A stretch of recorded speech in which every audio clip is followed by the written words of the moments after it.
Welcome back to the Spring Gridiron. I'm Brian Kells, and back from his travels is Todd Denoyer. Yeah, absolutely, Todd. It's great to have you back this week. Yeah, and this is our last week, our last show.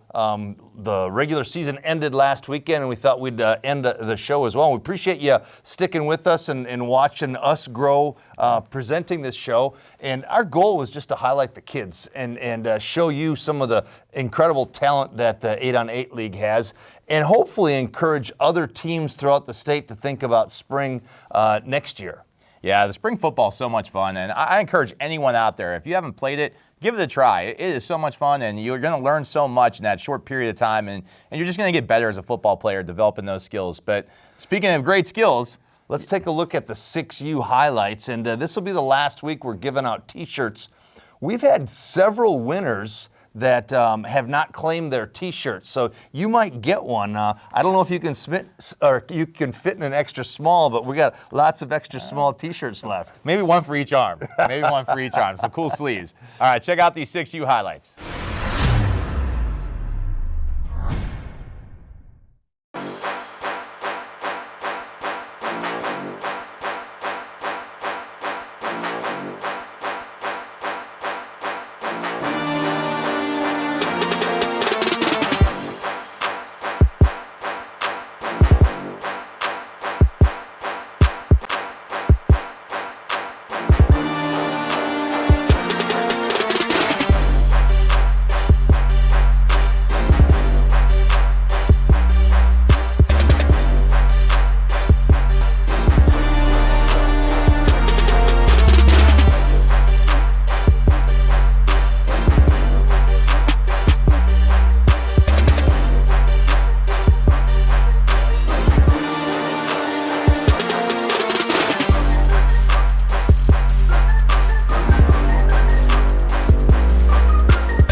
Great job to all those 6U players. It's amazing what they do. And like I said, I can't wait till one day to see if they stick it through what they do in high school. And man, we have had some amazing weather, Todd. Speaking of weather, we have not had one rain out yet.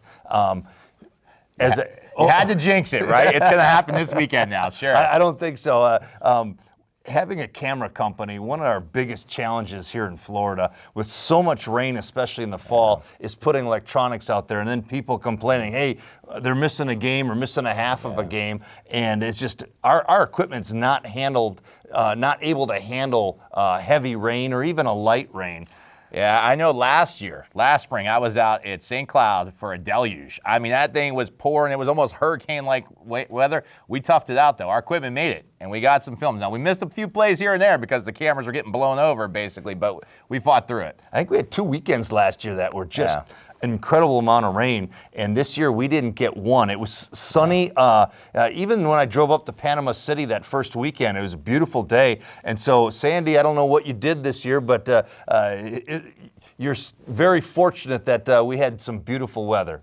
So let's take a look at the 8U highlights today, and you'll notice that the sun is shining for those highlights as well. 8U had a lot of talent this year. Take a look.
All right, those are some great 8U highlights.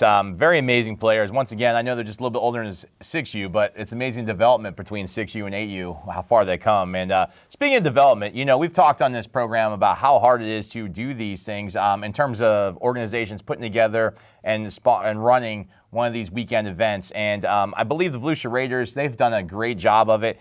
This past weekend, you got to speak with Jeff Walters. Yeah, Jeff and Kim both run the Volusia Raiders and do an incredible job, not just for spring football, but the things that they do off season.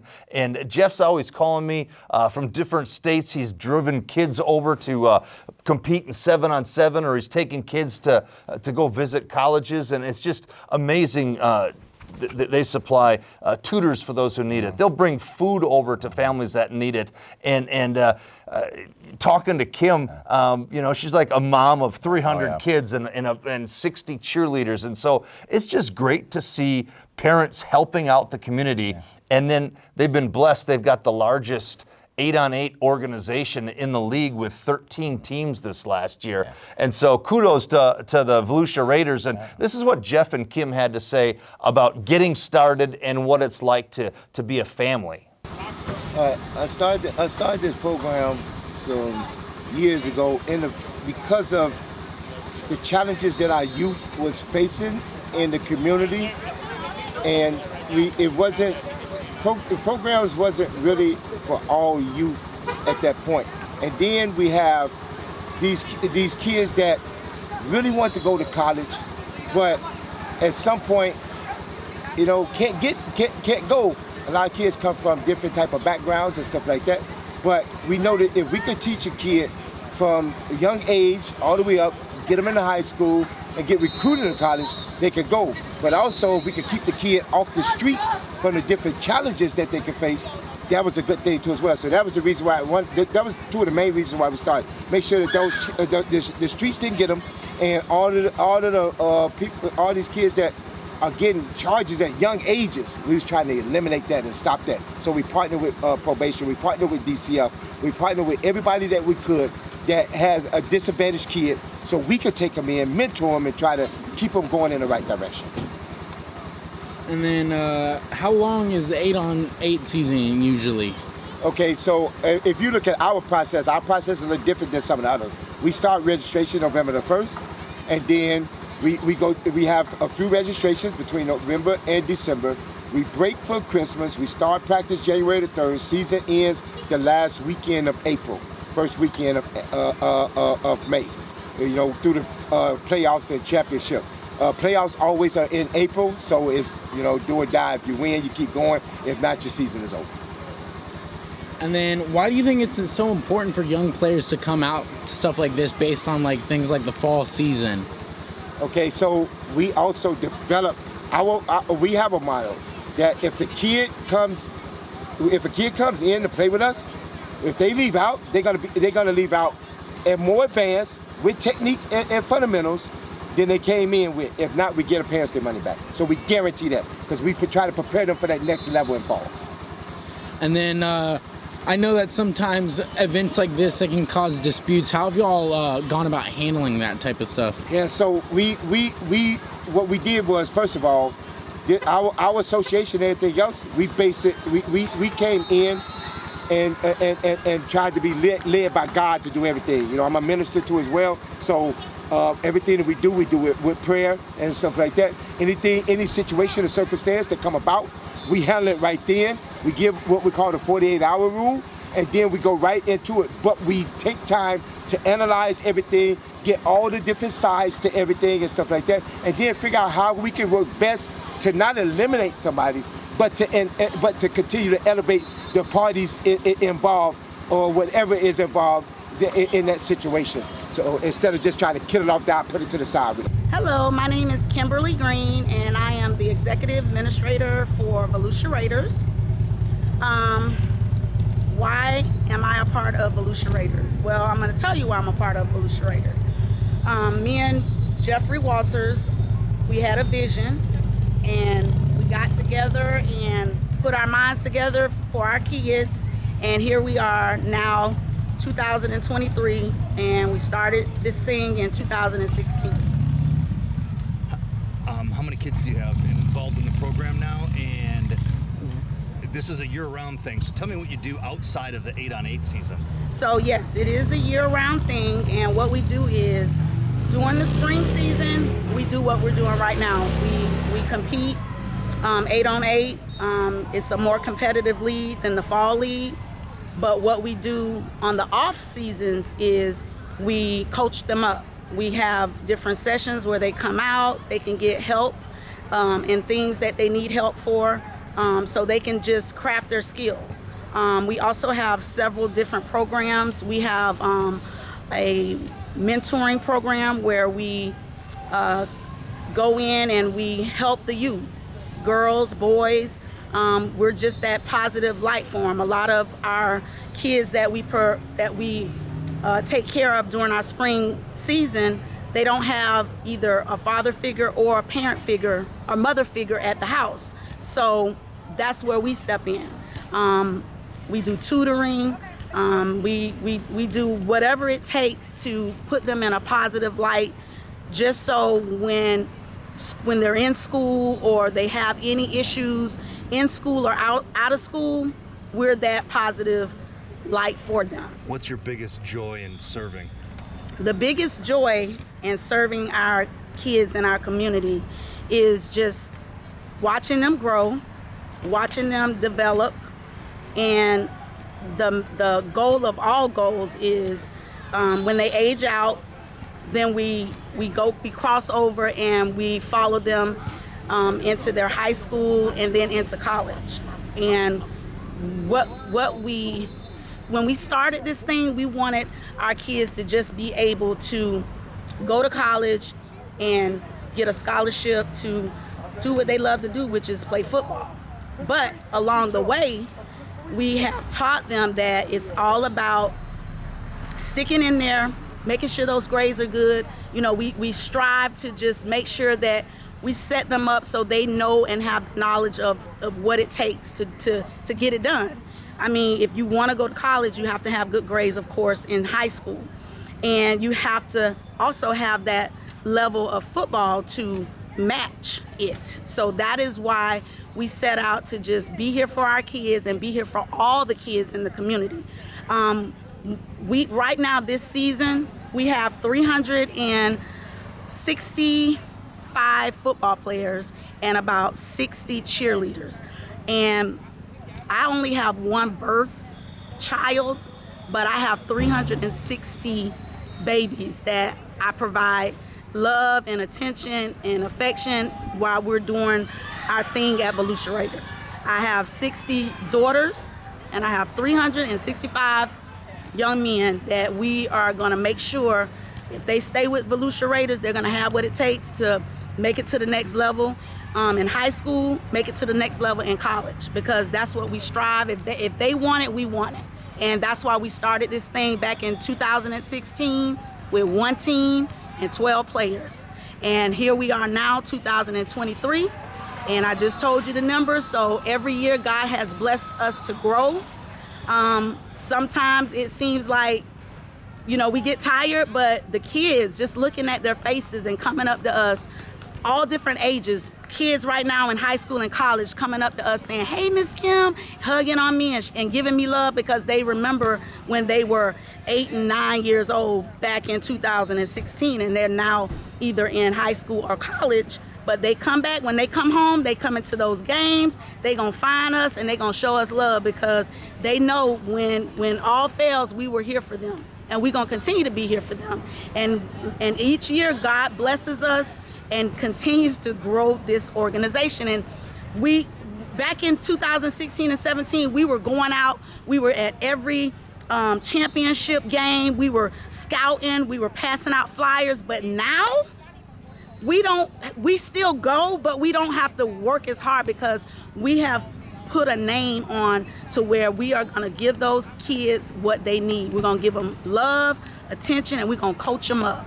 Whether it's football, whether it's cheerleading, we are just in it for the win. And it's nothing that we don't do. It's nothing that we will not do. We have went in and helped families. We have went in and helped pay a bill, like whatever it takes, we go pick the kids up, we take them home.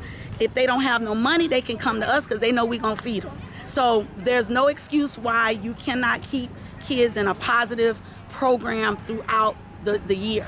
And so that's what Volusia Raiders is about. It's family.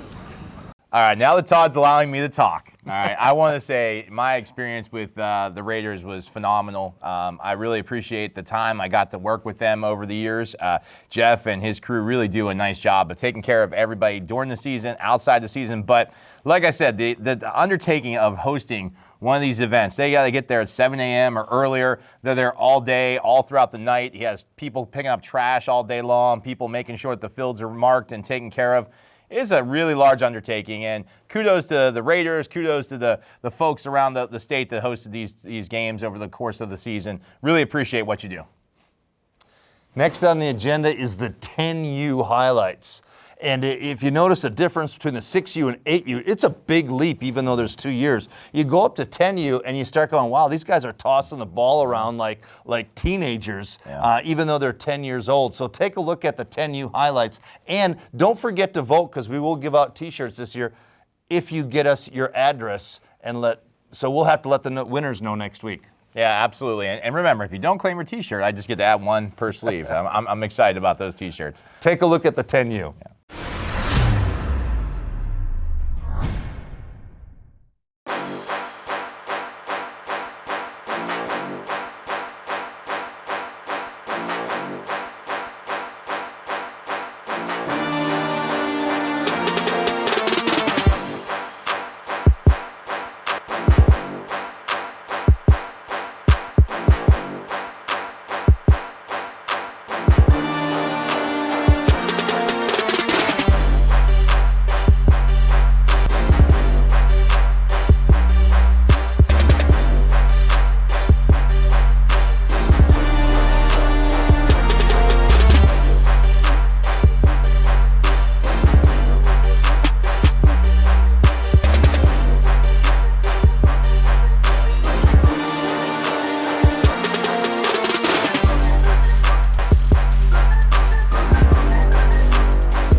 Great job to all the 10Us. It's amazing seeing those guys play. And now we're going to move up to the next age group, 11U. And last week, Todd, they had the most votes for this, right? Wasn't it like 300 votes for the winner? Yeah, that's amazing. That's great to see. Over 340 people came in and voted for the best play in the 11U. So either somebody's sitting up late at night on their computer and they keep hitting it. Actually, you can't. You can't vote more than once.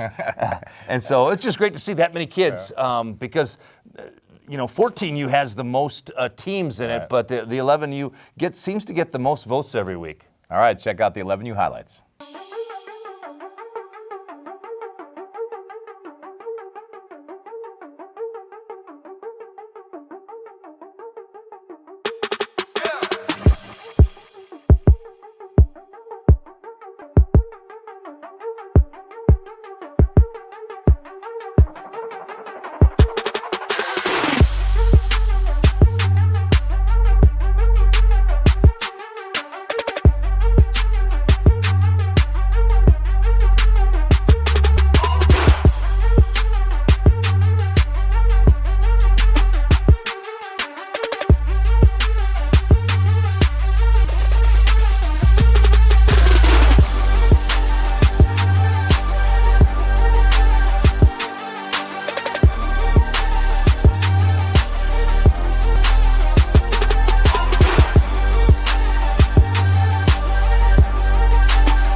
Speaking of all the votes for 11U, let's check out last week's highlight winners. Okay. I guess I gave you a chance to talk there, but whatever. That's all right. Congratulations to all the winners. And remember, email me, todd@quickcut.com. I need the winners. I need your address and I need your shirt size so that we can send it off to you.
Next, we're going to take a look at the 12U highlights. And we'll see. Did you see any of the 12U this year that really impressed you? I didn't get to see a lot of 12U games, but, the ones I did see were just, once again, that's the next age group, that next step up. They're getting close to that high school age, and they're really starting to develop as players. You see the ball being thrown around. You see a lot of nice plays. So I'm excited to see the 12U highlights this week. Yeah, and there was some shakeups this week with the rankings. Some higher ranked teams were beat by some lower ranked teams, and so I believe at 12U it's anyone's game. Putting it all together, executing. It's not always the team with the most talent. It's the team that's well coached, well disciplined, and then can execute. And so take a look at the 12U highlights.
Great job to all those 12U players last week. Some really nice highlights out there. Like I said, very exciting age group to watch. All the age groups are exciting to watch. I love football, so seeing all these plays, it's just awesome every week, and I really enjoy it. I want to thank Sandy also, the owner of the league, for putting this league together.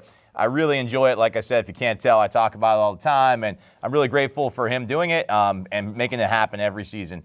And speaking of, let's talk about 14U, right? We had some big games this week. 14U, yeah, I believe that's anyone's game as well. Yeah. There's a lot of real good competition at the 14U level, and it's going to be interesting to see who can survive and who's going to be able to make it into that Final Four for that championship weekend. Yeah, I was going to say, one of the tricky things of the playoffs is sometimes you get a first-round bye, but they play the first and the second round typically on that first day, right? So, you might get a first-round bye. You're sitting there watching a team play. Your guys are sitting there watching while the other team's getting warmed up. They get that win. They come in with an hour's break, but they're still warm. They're ready. They got the nerves out of the way, and then you got to take them on. I know one year that happened to us. We were actually a high seed, and we got beat by a team who was coming in hot, warmed up, ready to go. Our guys were a little bit slow, and before we got really going, it was a little too late because it's hard to come back with that running clock. So that's really interesting to see how it goes. But let's check out these 14U highlights.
Those are some incredible athletes at the 14U. Championship weekend is going to be special. So make sure that you get your tickets, get down to the stadium and watch all of the levels if you can. It's on Saturday and Sunday. So a big thank you to the parents for chasing around their kids, bringing them to practice and getting them to the games, especially at different places in the state. And don't forget, when you guys get back together in the fall with your team, talk to your coaches, talk to your organizations about getting involved in spring football. Great year this year, and Sandy's got a lot to build on, and we hope to get over 300 teams next year. That would be awesome. That would be amazing. It has been a great year. I look forward to these playoff runs, and I want to thank you guys for watching us all season. This is our last show of the season as we wrap up the regular season, and we appreciate your viewership, I should say, and it's been a lot of fun. Todd, and thank you for having me on this season. And we're going to post the winners after you guys go and vote. We'll post the winners on the FYFL website, and so you can go take a look at that and then let us know if you've won, and we'll send you a T-shirt. And we hope to see you on championship weekend. Have a great off season. We look forward to seeing all of you playing in the fall, and especially next spring. All right, we'll see you on the gridiron.